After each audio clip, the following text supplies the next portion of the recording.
In this episode of the Locked On NBA Big Board Podcast, it's our second episode of the day. And we've been pumping out a lot of content lately, but this is our second episode of the day. We teased it in the last episode, but this is the Ron Holland episode. Ron Holland is the projected number one pick by several publications, came into the season with a lot of hype and fanfare, got off to a rough start, but has turned the corner in his last three games. So James and I are going to share our thoughts on Ron Holland. We're going to talk about what we like about his game. We're going to talk about the best draft fits for him, his draft range, and then we're going to talk about our concerns in the last segment. So stay tuned to hear this episode, which is strictly all about Ron Holland.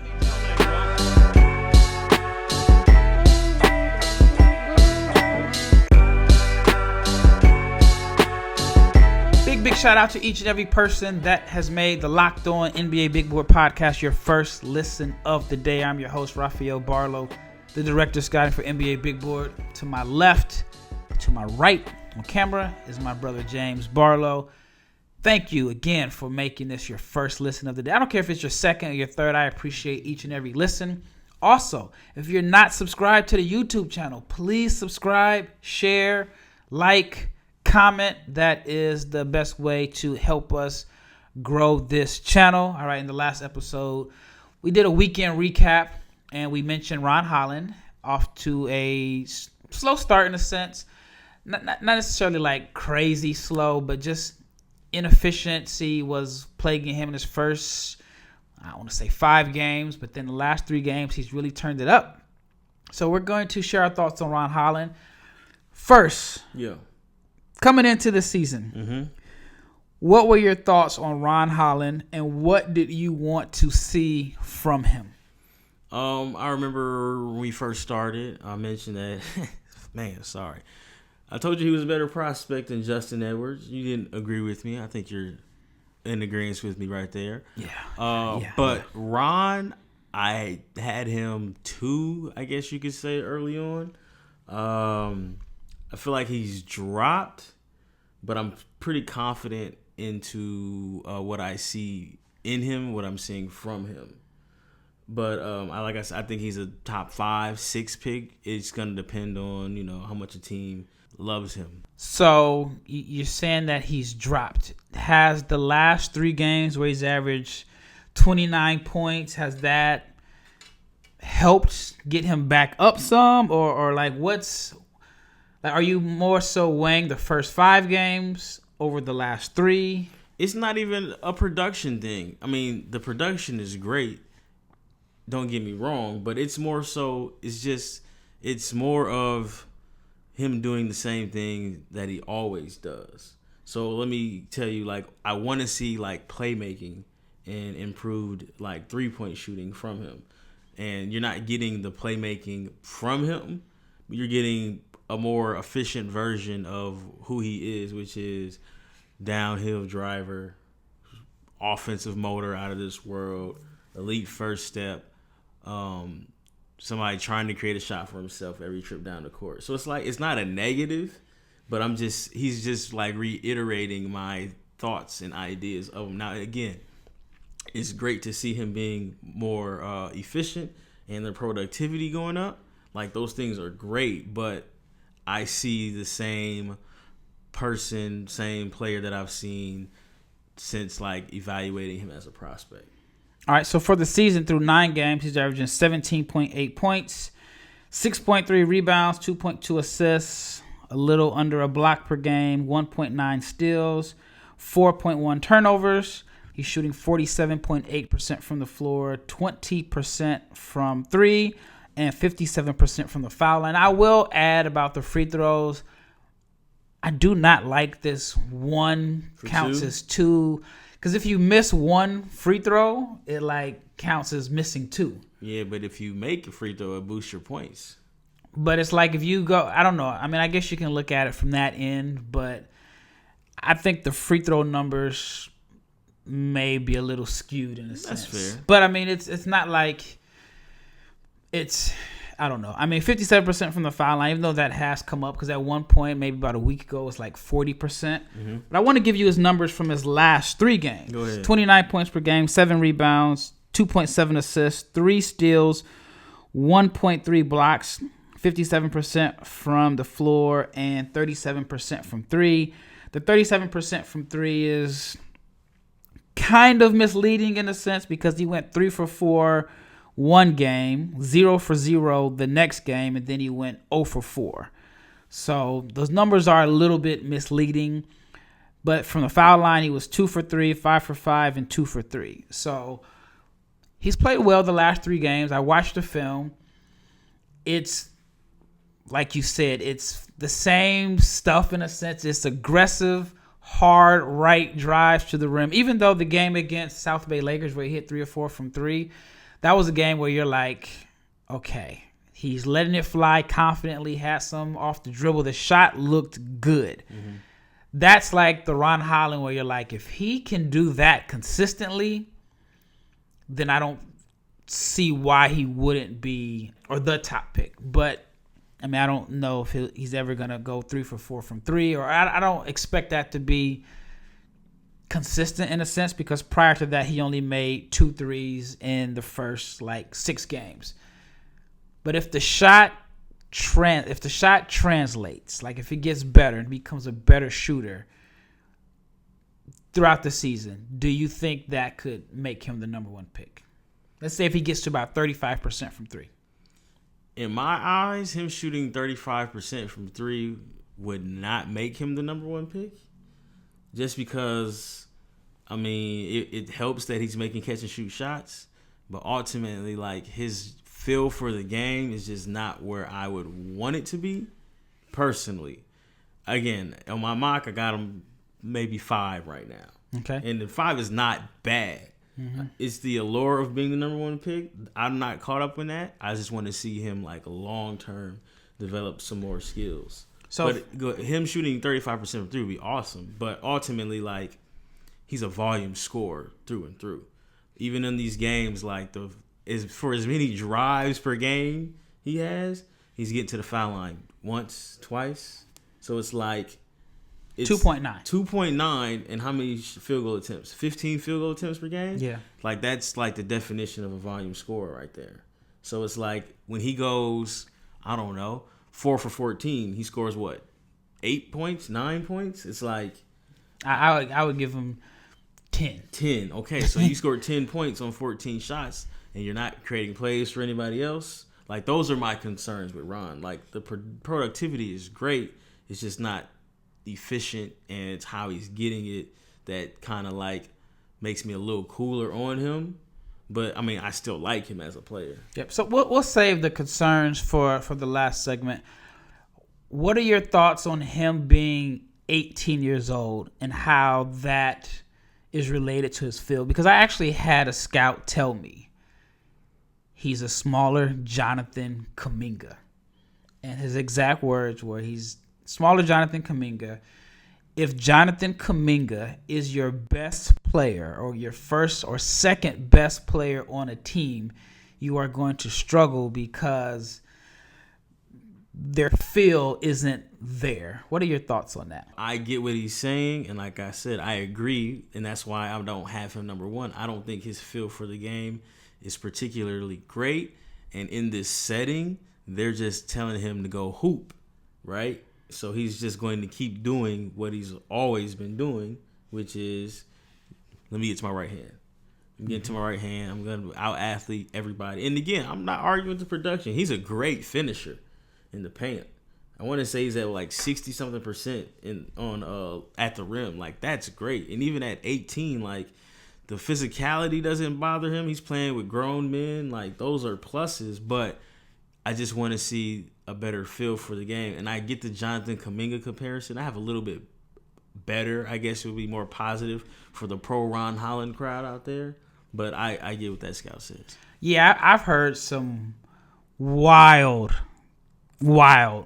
comparisons for Ron. I mean, they're all over the board, and it's almost to the point where I'm starting to think that Ron Holland is an acquired taste That's fair. For GMs. I think like the draft pundits or the draft media really like him, but when you talk to the scouts, their comparisons, I mean, all over the place. I mean, I've heard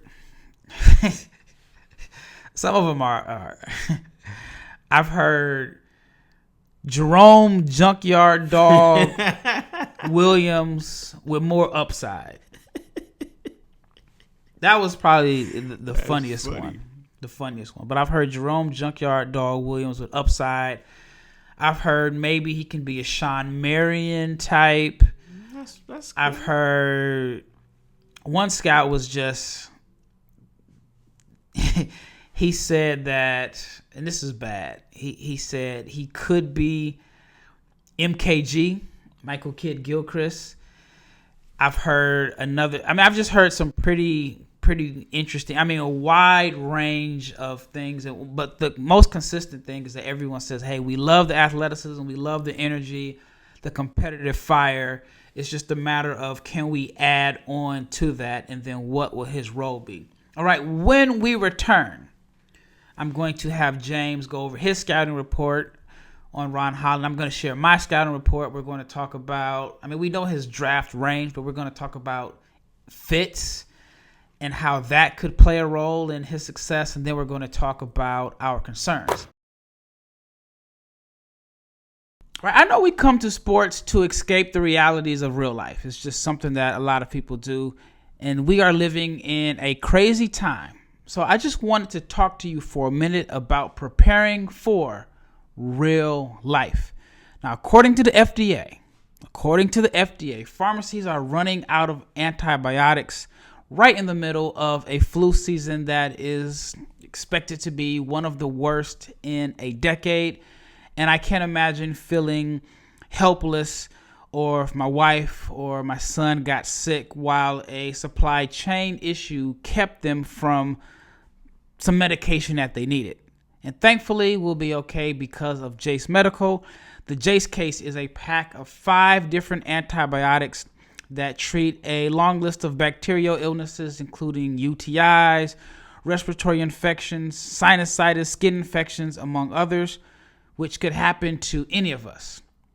So visit jacemedical.com and complete your physical encounter. It will be reviewed by a board-certified physician, and your medication will be dispensed by a licensed pharmacy at a fraction of the regular cost.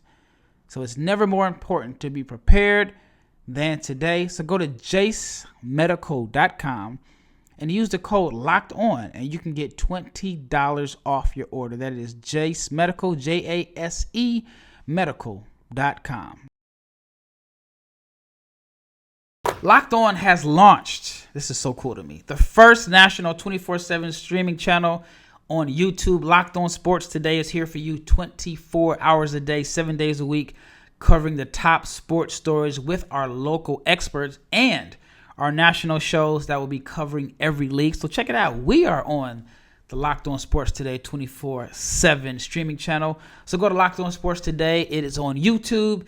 And subscribe. Please subscribe to the first ever national sports 24/7 streaming channel. All right, second segment. First segment, we talked a little bit about what scouts think about Ron Holland and James's opinion. Let's talk about your scouting notes. Like, just read your notes on Ron Holland. All right. Obviously, athlete, motor.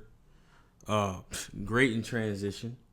I have his handles are a work in progress. I think he's more straight line. I've seen some creativity, but ultimately it's a straight line drive. Yeah. All right. I say, how does he score when he can't just jam R2 for the 2K players? All right. For the people that don't know what R2 is, what is the R2 That's button? The turbo button. That's the turbo button. Without the turbo button. You gotta remember, you're not just talking to me, man. My fault. I have a relentless driver with a negative assist to turnover ratio, but I do have him at 64% at the rim. I think he's a great finisher with his left hand, but he doesn't want to go left in a sense. He can go left to counter, but ultimately he's trying to go right. Right by you. Yes, right by you. And he does get there a lot. And I do have in my notes that he turns down a lot of open catch and shoot 3-pointers. Yep. So in my notes I have, and based off his high school resume, winner. Like, he really, really impacted winning on the prep level. But he's an impressive athlete, quick first step, excellent slasher, great motor and energy, is a multiple effort guy. So I think any coach would love to have a multiple effort guy on his team. I put he's a really good transition finisher. I put he's an improving shooter, but he still has a ways to go. I think he has gotten better over the last few years, but that's because when he was younger, he didn't have to shoot a single jump shot to impact or dominate a game. I put he's a good scorer off the dribble, but mostly like attacking the rim and slashing, not like, he's not Wooga Poplar. Like, he's not a creative scorer off the dribble. I put he's very good at scoring on the move, aggressive downhill slasher. I love the fact that he has a soft touch around the rim. He can impact the games with his energy. I put that he has some defensive versatility. And one of the things that has surprised me is on the prep level, I thought he was a good ball mover. Like, there were times where he made like touch passes. I thought there were times where he passed the ball ahead in transition. I didn't think he was a selfish player by any means, but I thought that he was a better passer than he's shown so far. And right now I'm like, is he not a good passer, or is he struggling making decisions? And I think there's a difference between the two. And so sometimes, like, the turnovers aren't all like live ball passing turnovers. It could be a charge, or it could be driving into traffic, because he's such an aggressive driver that I think that leads to, the turnovers. I put he's a rebound and run threat, but my concerns were he plays out of control. I don't know what his position is, his shooting consistency, and he is turnover prone. And then on the defensive end, this is something that a scout pointed out to me that it made total sense. The scout says, in high school, Ron didn't have to play disciplined defense. He could defend 1 through 5 on a high school level. Right. The team's 5, he could guard the 5, 4, 3. I remember him guarding Imani Bates when he was either a freshman or a sophomore. He was long and athletic enough to just make a small point guard's life hell. Mm-hmm. And he said, well, in the G League, he's trying to play that same way, and he's getting cooked from backdoor cuts because he's so aggressive as a defender. He's trying to defend all over the place, and he felt like that is really hurting him on the defensive end. What team do you think would be a good fit? And then I'm going to flip that around. What team do you think would be an absolutely horrible fit? Wait for this question. I got you, Rob. Best fit. Hear me out. The Memphis Grizzlies. You play him at the 3. You limit his role, right? You got Ja at the 1, Bane at the 2, okay, Ron at the 3, Triple J at the 4, Steven Adams and what's left of his knees at the 5.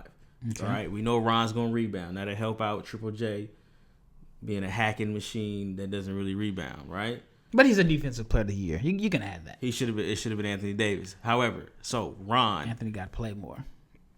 He's just Triple J playing 3 more games than him. Yo, he got robbed. Anyway, Ron at the 3 in Memphis, you're not asking for a lot of development from him. Like, he can get by being who he is. Now again, the 3-ball would have to improve because I was about to say floor spacing. Yes, floor spacing. Because Bane would be the only real perimeter. Right. Where's Luke Kennard at? Hurt for the Grizzlies. The Clippers need Luke Kennard back. That's true. But I feel like Memphis would be good for him. You want my comparison now, or you want to wait? We'll get to that comparison. All right, and I'll tell you why Memphis this works. And all then right. on the contrary, he needs to stay away from the Wizards. I think he needs to stay away from San Antonio. Why?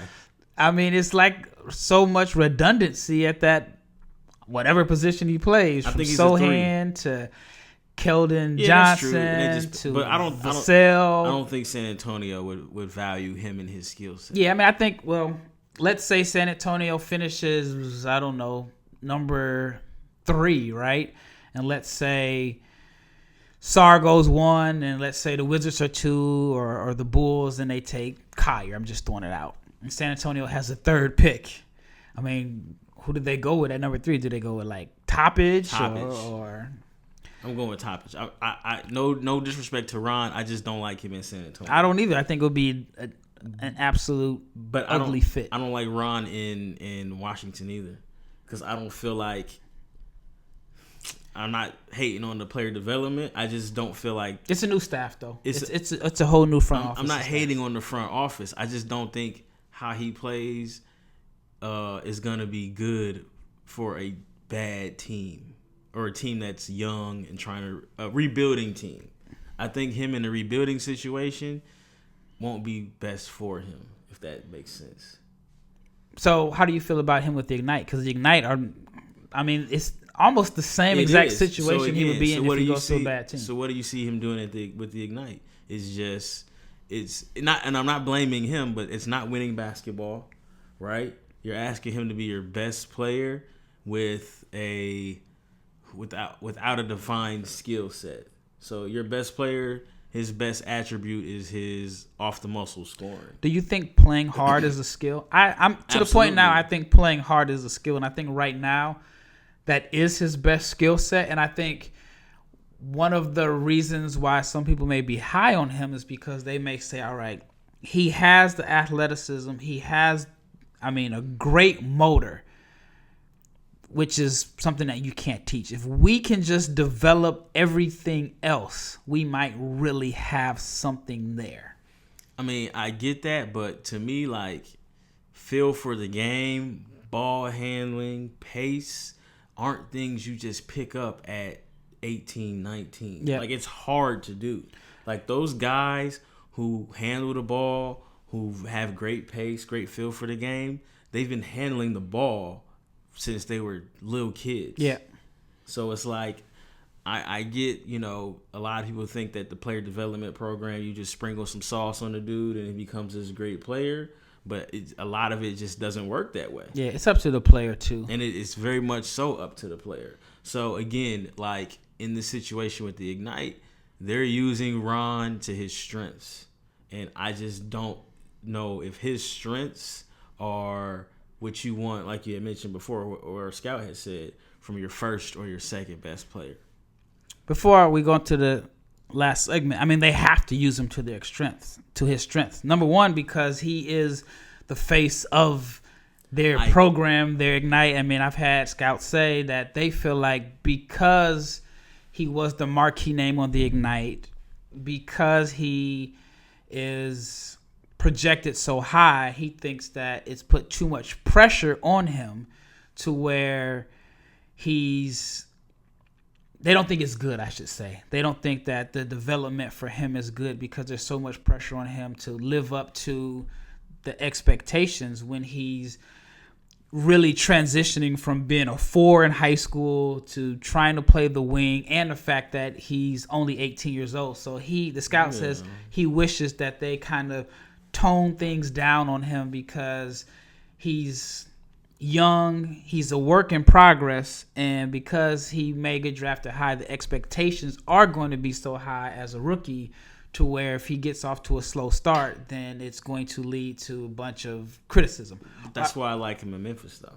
That makes sense. All right, when we return, we're going to get James's player comparison, and then we're going to talk about our concerns with Ron Holland. I know we've mentioned a couple, but we're going to talk about if he doesn't live up to the hype, what could be the reasons and some potential red flags. Stay tuned.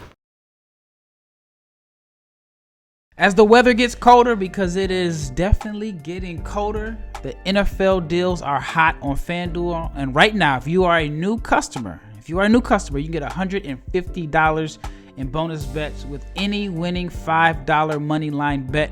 That is $150 if your team wins. If you've been thinking about joining FanDuel, there's not a better time to do it than right now. Not now, but right now.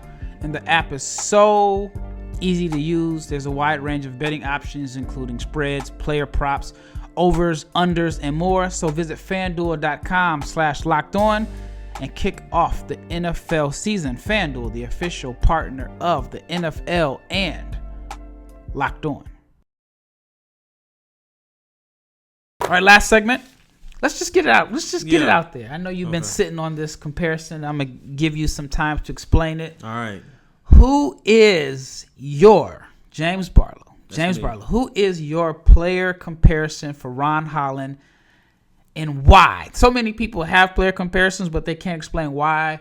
I want to hear who is your comparison and why. All right. So I want to say his best case scenario. Okay. All right. If you look at Ron Holland and close your eyes and say, all right, he's right-handed, straight line driver, relentless motor, no real wiggle, but undeniable in the stat sheet. So no real side to side, offensive creativity, shake and bake, imagination off the bounce. And then you sit here and say he's not a good passer. You're looking at a right-handed, best case scenario, right-handed R.J. Barrett minus the playmaking ability. Does that make sense to you? Because again, when I remember talking to you, Raf, RJ don't have no wiggle. It's straight line. And what game was that? Was that Michigan State they lost to? He had nothing off the dribble unless he was running through people. So Ron Holland. With a little, I would say, based off of your analogy, a little quicker, not as strong. Okay. Yes, but you can can take that trade off. So here's the thing, though. But now, hold on real quick. RJ, 6'6", 214. Those are his measurements according to Basketball Reference. Ron is not 6'8" like people listed at, so he's probably about 6'6". And let's say when he, 3-4 years, 215. So the physical, I don't have the wingspans for RJ Barrett for the wingspan people out there, but I'm just talking about straight line drive, relentless, going to rebound. Let's take away the playmaking ability that RJ Barrett has, and you might have Ron. And that's another reason why I like him in Memphis, because RJ Barrett, as the third best player on his team, is 19.6 rebounds, about 2 assists, and that's a playoff team right there. You'll take that. RJ was number 3 in a top-heavy draft. Was he one? Was he number 2? He was 3 behind Ja. Oh, yeah. Zion and Ja. And a lot of people thought he was number 1 coming into that season. Somebody to my right. I did. But you know why? Because I saw him with my own eyes cook Team USA for 39 in Egypt. And that was when everybody thought Cam Reddish was that dude. And I just saw, I literally saw RJ Barrett make Team USA. And that, looking back at it, that Team USA team wasn't a great team. You had Calipari was a coach. PJ Washington was on the team. Peyton Pritchard was on the team. There's some other guys that was on the team, but RJ made those dudes fold. So can you also say some of Ron's, I guess you could say, for lack of a better term, hype comes from what he did with Team USA too?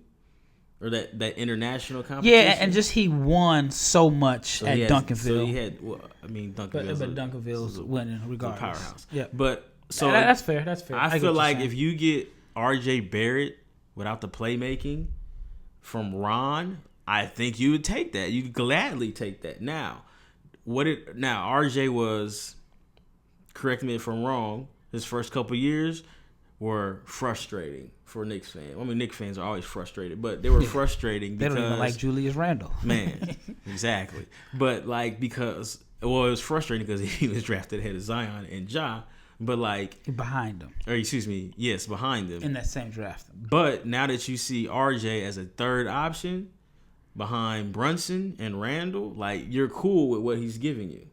So that's why I feel like if Ron lands in Memphis, you'll absolutely take that. But if RJ went to Memphis and had to be that guy, and you saw him he really can't dribble with his right hand, or his jump shot is shaky, then you wouldn't be looking at him the way you may look at him now. Okay, that makes sense. So now you're asking me what's stopping him from fulfilling the RJ Barrett prophecy, I guess you could say. So We might as well make that the title of the last segment. What's stopping blank from filling the blank prophecy? Let's run with it. All right. So at Duke, R.J. Barrett, 33% on jump shots, 36.9% on dribble jumpers. Okay. So wasn't a great shooter, but I feel like that year that Duke team had no shooting at all between him and Zion RJ, and Reddish. Reddish. I mean, that lane was so. I mean, they were just daring them to shoot. Like they couldn't get out in transition. But anyway, Ron Holland right now, 26% on jump shots, 26% dribble jumpers. So if he's gonna fulfill that RJ Barrett prophecy, along with the playmaking needing to improve, he's got to become a better shooter. And again, every kid in this draft has to become a better shooter, even the ones who can already shoot right now. So if you think about it, I don't think there's a lot of shooters in this draft. Jacoby Walter, Buzelis. I'm missing somebody off the top of my head. There you go. Tyrese Proctor, his numbers may be. I wouldn't call him like a shooter. Like I'm talking about a guy that you can just plug in and knock down open shots. It's not a lot, and that's why I think that this 2024 class is going to spend a lot of time in the G League. All right, so my concerns for Ron are, one, I don't think he's going to measure out at the 6'8" that he's listed. Is that a concern? Or you just, it's not a concern for me because I just know. Yeah. I think it's somewhat of a concern because, what if he's 6'5" and 3/4? Not that it matters. He's going to play in shoes. So I think that could possibly hurt his draft stock if he. I think that we underestimated, in a sense, even though he's been productive, the transition from being a 4 in high school to playing the wing against pros. But to me, I think the outside shooting is going to determine his ceiling, in a sense. If he can knock down shots. And again, the game against South Bay where he made shots off the dribble, the shot looked good. But if he can start consistently knocking down shots, I think that's going to help him with his turnovers, because he is passing up open shots to try to drive. And sometimes when he's driving in traffic. It was somebody. He's not as bad as, it was somebody I was watching. Maybe it was Cohen Carr, who doesn't want to shoot. And he was catching it like when they were throwing the ball on the catch. He looked like a running back or a kick returner. He was already on the move. Like Westbrook does that now. When you pass it to Westbrook, he's catching it. He's already on the move, which means, you know that he's not trying to shoot, and that kind of messes up the flow of the offense. Was it Collier that had a play like that? He did have a play on like the baseline. No, he had one on the wing where he caught it off the run. No, it was on the, and he drove left on the baseline. It was Scoot. I was watching. Scoot caught the ball on the wing, and he immediately ripped through, and he shot like a contested jumper, like DeMar DeRozan with a dude all in his face. And I'm like, yo, take the catch and shoot three, bro. Yeah, I think that's what's wrong with the Clippers in a sense right now. They got a lot of guys that are rhythm shooters, but very few guys that want to catch and shoot. But anyway, I think the shooting for Ron is going to be the swing skill, or the skill that determines his ceiling. I would like to see him get a little creativity off the dribble, but more importantly, I think pace is the key for Ron. Like if he can mix up his pace, because like I said, the first step is lightning. It's lightning quick. He can get to his spots.